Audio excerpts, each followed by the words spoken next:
Seven मावा खे ख़बर ॾींदा आहियूं। तालका रिपोर्टर मोहम्मद सफ़र सेवानी जी रिपोर्ट मुताबिक़ सेवन तालके जे सेवन शहर भान सईदाबाद ऐं ॿियनि नंढनि वॾनि शहरनि में नकली सिगरेट गोडलीफ कराची ऐं कैप्टन कराची जो विकिरो सरेआम हलंदड़। नकली सिगरेट विकिरो कंदड़ अमीर थी विया। नकली सिगरेट पीअण वारा सिल ऐं टीबीअ जहिड़ी ख़तरनाक बीमारीअ ऐं वात जे कैंसर जहिड़ी बीमारीअ में वकोड़जी विया।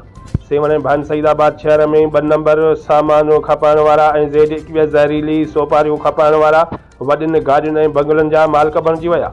बैंक बैलेंस वारा थी विया। ज़हरीली सोपारियूं वापराईंदड़ वरी कैंसर गुर्दनि ऐं फिफड़नि जहिड़ी ख़तरनाक बीमारीअ में वठिजी विया। केतिरा ई माण्हू अलाह खे वरी प्यारा थी विया। जॾहिं त ज़रियनि खां इहो मालूम थियो आहे त नकली सिगरेट तयारु कंदड़ फैक्ट्री भान सईदाबाद लॻे ॻोठु मनाइयो तालका सेवन में अॼु FBI हैदराबाद छापो पिणु हयो आहे, जंहिंमां केतिरा ई माण्हू ऐं सिगरेट पिणु हथिया विया आहिनि।